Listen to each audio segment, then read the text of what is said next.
Allah rahmatan wasi'ah wa sunanuhu ayil ghuslu. Adapun sunah-sunahnya mandi wajib khamsatu asya'a, ada 5 perkara. Yang pertama at-tasmiyatu, maca bismillah. Jadi sebelum mandi disunahkan membaca bismillah. Bismillah itu paling minimal. Wa akmaluha ya bismillahirrahmanirrahim, paling sempurna ya bismillahirrahmanirrahim. Tapi baca bismillahnya jangan diniati Quran. Ya, diniatkan baca zikir karena posisinya lagi nanggung hadas besar. Kalau nanggung hadas besar kan tidak boleh baca Quran meskipun hanya bismillah. Jadi niatnya zikir. Nah, kalau seandainya kita niatnya Quran, mengucap bismillah sedang kita dalam keadaan junub, bukan malah jadi sunat tapi malah jadi haram.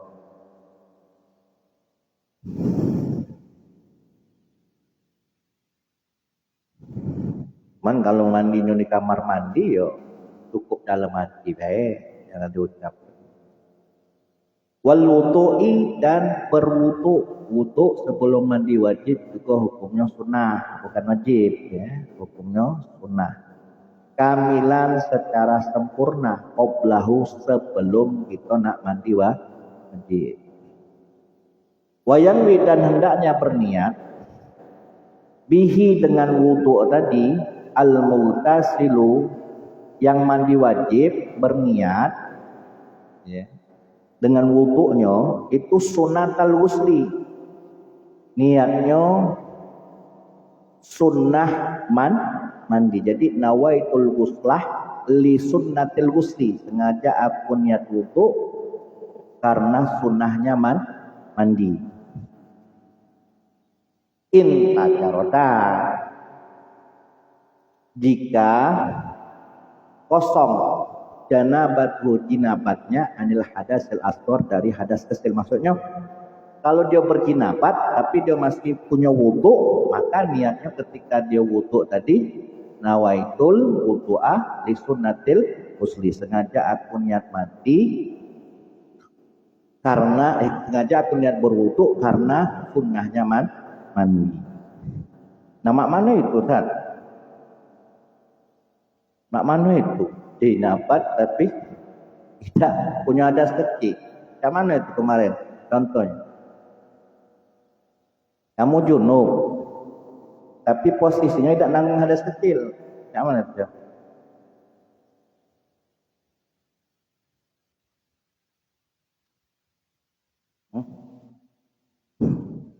Kamu junub tapi tidak nanggung hadas kecil. Contohnya yang mana? Mana sebut sudah?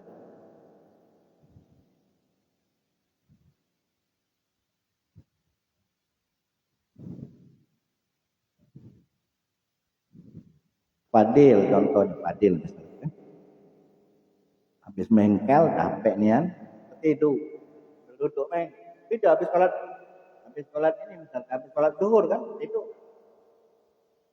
Tahu-tahu lagi tidur meng, ini tiba. Nah, karena kan tidur dalam keadaan posisi duduk, angkat bersandar di lantai itu kan tidak membatalkan wudu.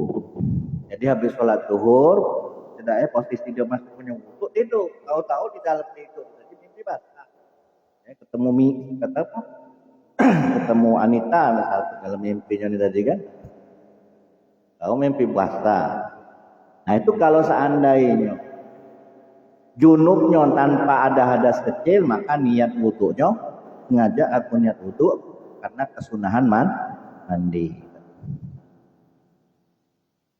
Wa illa, jikalau tidak terlepas dari hadas kecil, nawa, maka orang yang junub tadi berniat bihi, dengan wudunya al-asghara, untuk menghilangkan hadas. Jadi niatnya seperti biasa.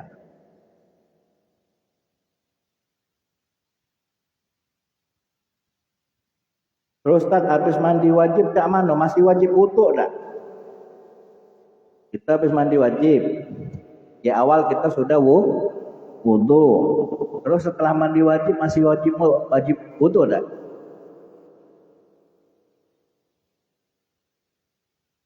Habis mandi wajib tu dah.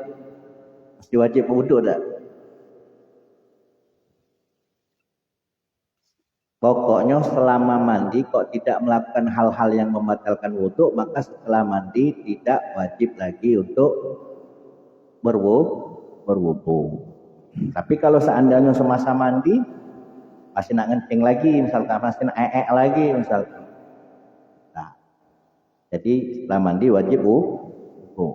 Tapi kalau selama mandi dari awal sampai akhir, misalkan dia sebelum mandi tadi lah duluan, lah kencing duluan, pas di saat dia menyentuh pekakasnya tidak pakai telapak tangan di saat mandi, sampailah selesai, maka sudah otomatis jangankan hadas kecil, hadas besar berang. Lalu yang kedua, yang ketiga, wa imrolur liyadi, menjalankan tangan, ala mawasolat ilaihi, kepada bagian tubuh yang sampai padanya. Maksudnya tangan ini sampai bagian mana? Dijalankan. Jadi untuk meraba atau menyentuh bagian tubuh. Minal jasadi. Wa yu'abbaru, dan diungkapkan an hazal imrori, daripada kalimat imror biddalki, dalam naskah yang lain dengan kalimat biddalki, bukan bi imrori tapi biddalki. Kita artinya menggosok-gosok badan.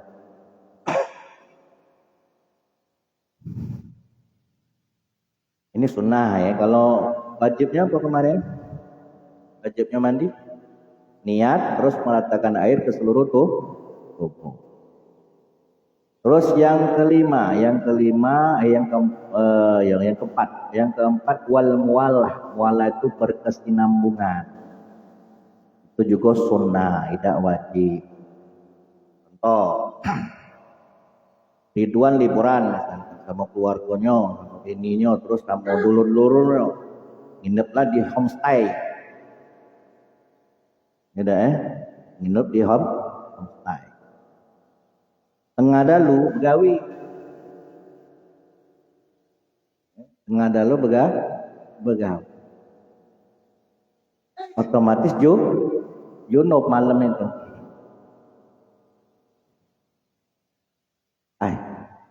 Mandi wajib. Tidak ada itu. Tak lemak. Kalau ibaratnya tuh begadang tapi posisi junub misalnya. Nyicil. Niat mandinya tadi nyicil. Sengaja aku niat mandi wajib untuk menghilangkan hadas besar di seluruh tubuhku karena Allah. Yang dibasuhnya baru palanya, meh. Palanya, meh. Ya tak ketahuan nih gue kayak subuh mandi itu. Palanya, meh. Ngobrol kali, kan ngobrol. Kenyambung lain lagi. Ngobrol. Nah, habis itu syukur terus ke mandi nih tadi. Bagian pala kan sudah kan? Tinggal bagian badan. Ketika membasuh bagian badan tidak perlu lagi niat. Tidak perlu lagi ngulang niat. Karena mualah itu hukumnya sunnah. Yang bagus tuh yo dari pucuk bawah ya pokoknya ratos sekaligus langsung, tidak ada dicicil. Andai kata dicicil ada masalah, tapi tidak dapat kesunahan. Jadi subuh tadi kan biar tidak terdengar dia santai masih kita juga bagian kepala nih. Lagi jebur-jebur. Padahal malam tadi begawe, tahu kan kawan tadi kan.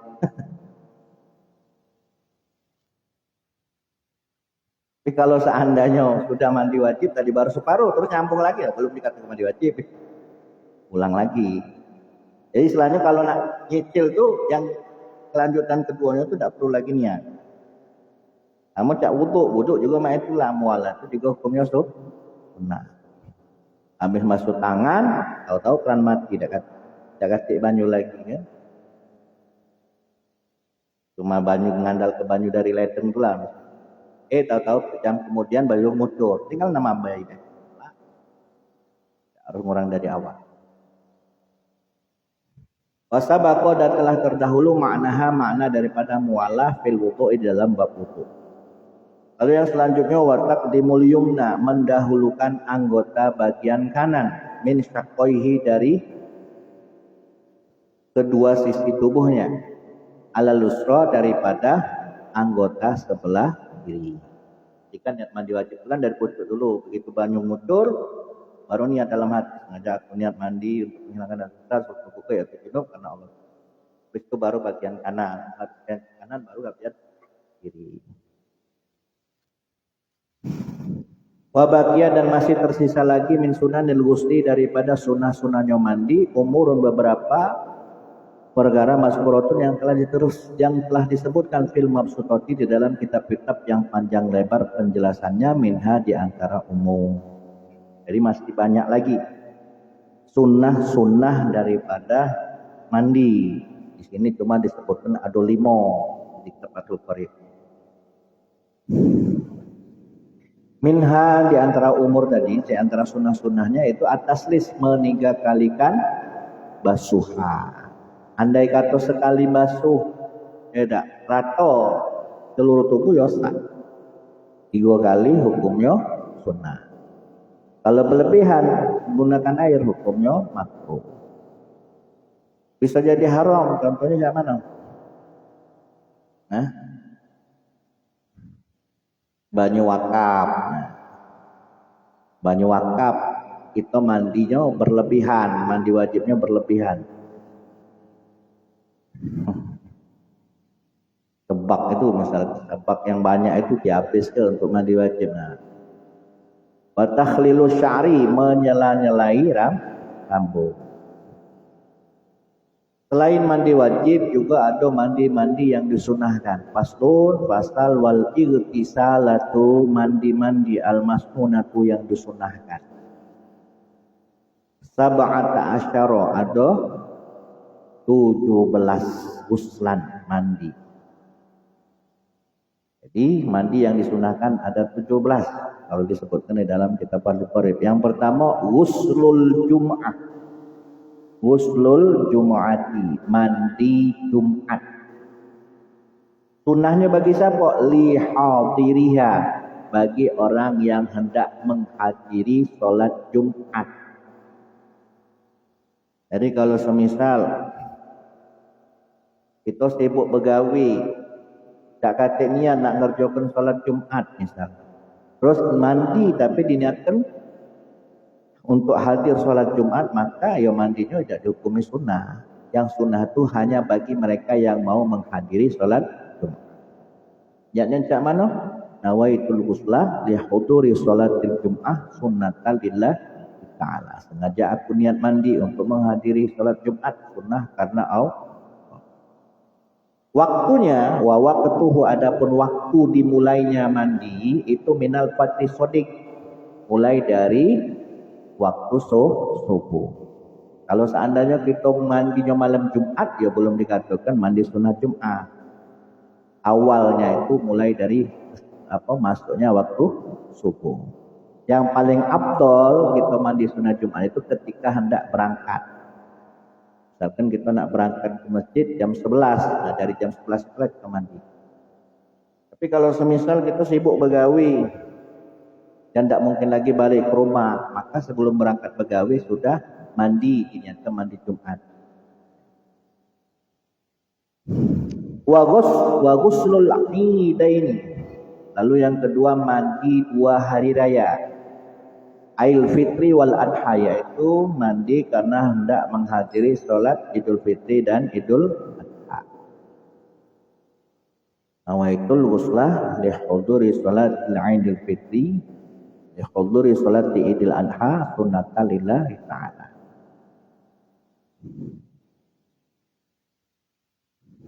Dan niat mandi sholat Idul Fitri maupun Idul Adha ini disunahkan bukan hanya bagi yang hendak pergi ke masjid, pergi melaksanakan sholat, bagi mereka juga yang tidak hadir atau yang tidak melaksanakan sholat Id pun disunahkan untuk mandi sholat sunat Id.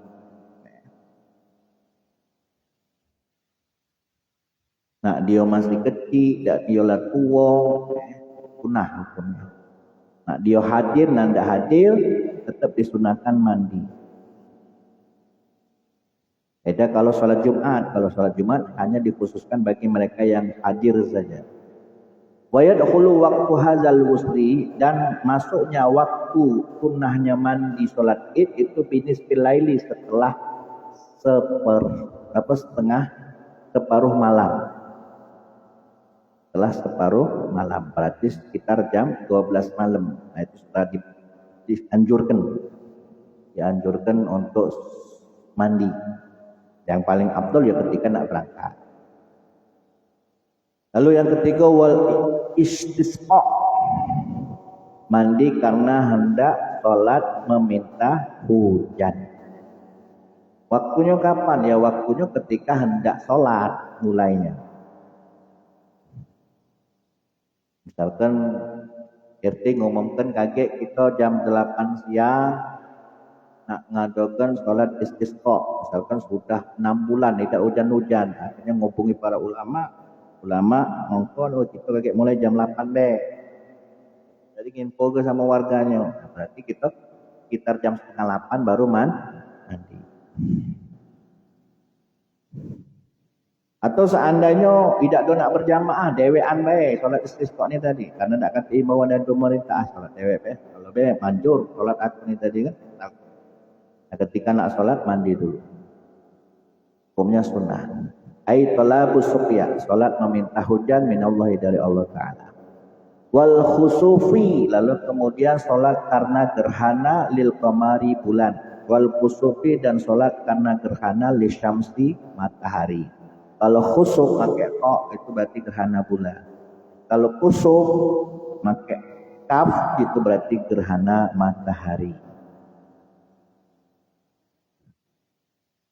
Masuk waktu disunahkan mandi ketika mulai adanya perubahan fenomena bulan, dan sudah mulai berubah, dari situ kita mulai mandi.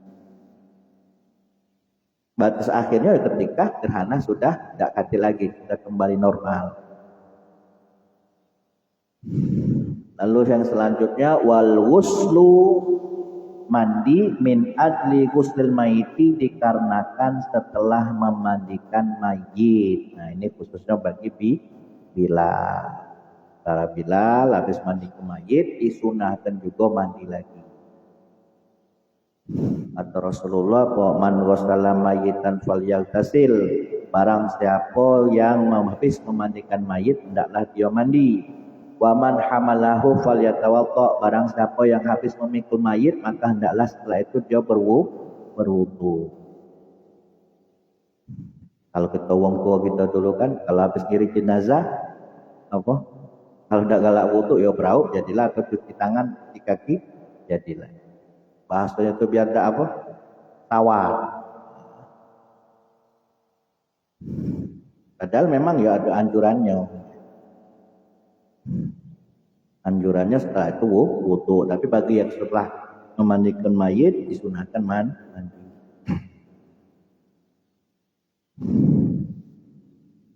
Musliman kana au kafiron, baik yang dimandikan itu mayit yang muslim ataupun mayit yang kafir. Kalau mayit kafir itu haram disolati, tapi kalau dimandikan tidak apa-apa, boleh.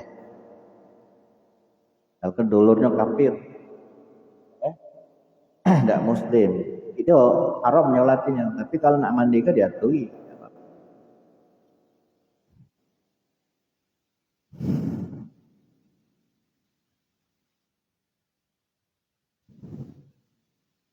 Baik yang mandi ini tadi, misalkan betina nih, dia posisinya sedang haid ataupun dalam keadaan suci, atau semisal Bilalnya nih tadi dalam keadaan junub misalnya, belum mandi, lupa mandi dia tadi, mandi wajib, tetap disunahkan mandi.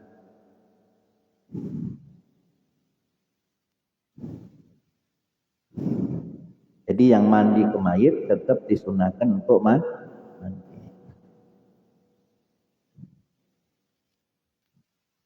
Wa ghuslul kafiri, dan orang kafir yang idza aslama, ketika dia masuk Islam. Ketika dia masuk Islam, maka si kafir wajib mandi. Kalau semasa dia kafir dia belum pernah junub. Semasa dia kafir dia belum pernah mimpi basah. Semasa dia kafir dia belum pernah melakukan hubungan suami istri. Nah itu hukumnya sunnah. Sunnah kalau andanya dia masuk Islam, sunnah baginya mandi. Illam yajnu, kalau dia belum junub fi kufrihi semasa kufurnya. Aulam tahid, atau seandainya dia wanita, dia belum pernah haid waktu dia kufur al-kafirah. Wa illa, namun kalau seandainya semasa kufurnya dia sudah junub, maka wajib al-ghuslu mandi ba'dal islami setelah masuk Islam. Bil as-sahih menurut qaul afdal, maksud qaul yang amat mayoritas ulama mewajibkan dia mandi kalau semasa kufurnya dia dalam keadaan. Tapi kalau seandainya misalkan dia masuk Islam sebelum balik masuk Islam, maka sunnah. Kalau sudah balik otomatis kan dia pernah mimpi basah, pernah mengalami haid kalau bagi betina. Maka ketika dia masuk Islam hukumnya wajib menurut pendapat yang paling sahih. Wakila, adapun pendapat yang lemah, yasqutu, kewajiban mandi itu gugur. Ini qaulnya lemah. Iza aslama, ketika dia masuk Islam.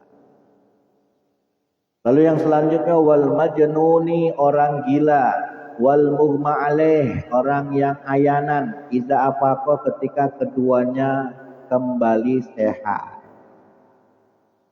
Gila selama 3 tahun ya. Tahu waras, kembali normal lagi otaknya. Maka disunahkan mandi. Walam yatahaqqaq, tapi syaratnya tidak nyata minhuma, dari keduanya, inzal. Selama ayanan tadi belum pernah ngalami metu mani. Entah itu ya pokoknya keluar mani lah, intinya entah caranya bagaimana. Tapi kalau semasa 3 tahun tadi tidak pernah junub ya sunnah. Tapi kalau seandainya semasa dia gila, semasa dia koma kok pernah mengalami junub, fa in tahaqqaqa minhuma inzal wajaba, maka wajib al-ghuslu mandi ala kullin, pada setiap masing-masing minhuma, dari orang yang gila maupun orang yang ayanan tadi.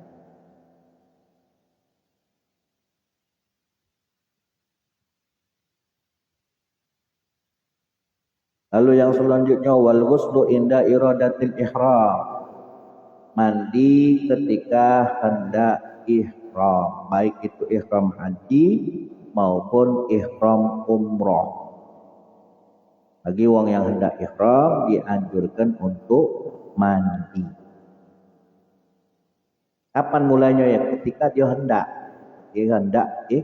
ihram dari mikot.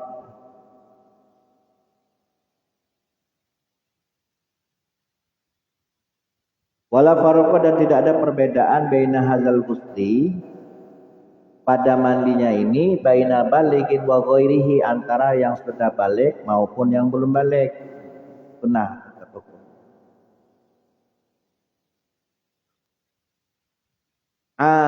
Baik wala baina majrunin wa aqilin, baik antara orang yang gila maupun orang yang berakal, wa ghairihi, dan yang selainnya. Sunnah hukumnya. Wala baina qahirin wa haidin, baik antara yang suci maupun yang haid. Fa ilam yajid, dan jika tidak mendapati atau tidak menemukan al muhrim. Muhrim itu apa? Muhrim apa? Mahram. Jangan salah sebut. Muhrim itu orang yang ihram. Kalau mahram orang yang haram dinikahi. Cuma beda harokat, sudah beda arti. Kalimatnya sama, tapi beda harokat, sudah beda arti. Kalau muhrim, jangan salah sebut. Muhrim itu orang yang ihram. Kalau mahram orang yang haram dinikah.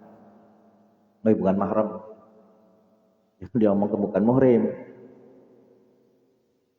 Muhrim itu orang yang sedang ihram, orang yang sedang ihram. Fa ilam yajid, jika si muhrim tidak menemukan alma'a air, tayammama, maka disunahkan tayamum. Sudah sampai bandara, sampai mikot dilalah ngantri, tempat lagi. Banyu habis, bila nak mandi banyu habis, nak kalau tayamum. Kan gantinya nawaitu tayammuma badalan an guslil ihram. Ngajak aku niat tayamum sebagai ganti daripada sunnahnya mandi karena ihram.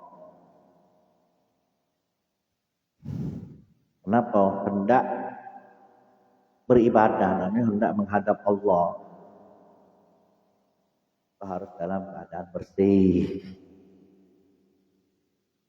Tapi mak mano sabun tuh kalau mandi, sabun itu kan mengandung wewangian. Boleh. Dalam keadaan ihram itu tidak boleh pakai wewangian. Meskipun dia bukan parfum, ada juga sih ulama yang memperbolehkan. Tapi untuk bersikap hati-hatinya cukup pakai banyu baik.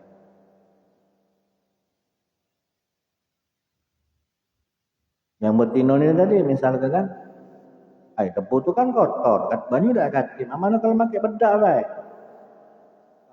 Syarat tayamum itu harus pakai debu. Dia beralasan Allahul Jamil yuhibbul jamal. Allah itu indah dan suka menyukai yang indah.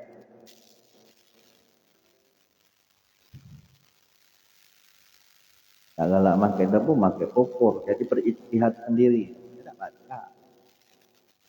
Syarat tayamum itu harus penuh dengan debu. Debu yang bubar itu yang tadi angin bisa terbang. Wal ghuslu, dan juga sunnah mandi lidukhuli Makkah karena memasuki kota Mekah. Uang yang hendak ibadah haji maupun umroh, jika hendak masuk kota Mekah juga disunahkan mandi li muhrimin, bagi orang yang hendak ihram, baik itu bihajin atau umrotin, baik itu ihram karena haji maupun karena umroh. Walil wukufi bi Arafah, dan juga sunnah karena hendak wukuf di Arafah. Wukuf di Arafah tanggal berapa? Fi tis'i Dzulhijjah, pada tanggal 9 Dzulhijjah. Kapan sunnahnya? Sunnahnya mandi ketika hendak wukuf di Arafah itu mulai dari terbitnya fajar shadiq, itu ketika masuknya waktu subuh. Paling afdol itu setelah ba'da zuhur.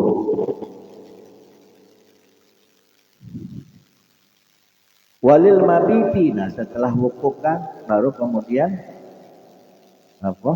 bermalam di Musdalifah. Karena hendak bermalam di Musdalifah juga dianjurkan atau disunahkan mandi.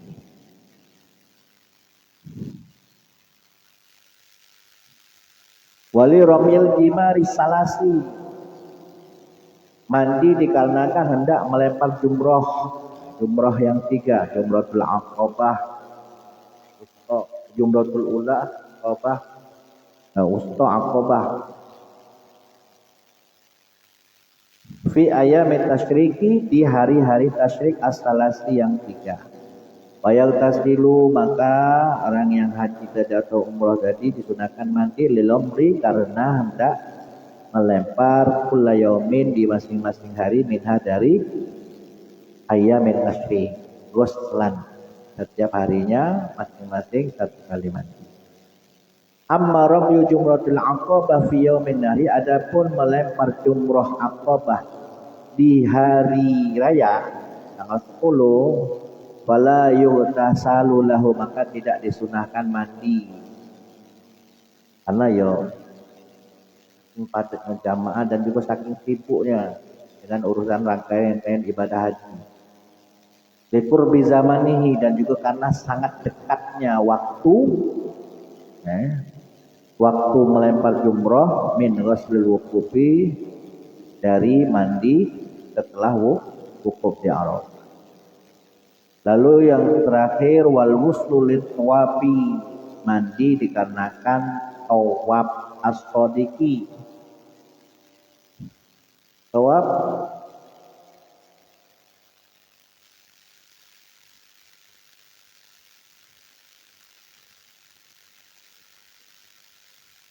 itu kan ada tiga masa yang mengepas, yang tawaf yang apa namanya itu? Yang ngepasi, bertepatan ya. Bertepatan bi tawafil qudumi, dengan tawaf qudum, wa ifadatin dan tawaf ifadah, wa wada'in dan tawaf wada'. Tawaf qudum itu adalah tawaf ketika kita tiba di Mekah. Kalau tawaf ifadah itu tawaf yang rukun, itu yang menjadi rukun haji kan. Wa wada' tawaf ketika berpamitan.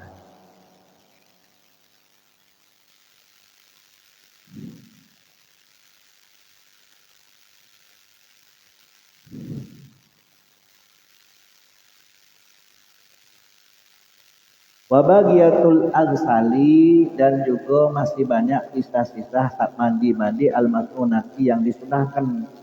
Maskuratun telah dituturkan fil mutawwalati, di dalam kitab-kitab yang panjang lebar penjabarannya. Jadi di Sifatul Qorib hanya disebutkan 17 saja. Di kitab-kitab besar masih banyak lagi. Ya, seperti halnya mandi karena hendak masuk kota Madinah, 7,5.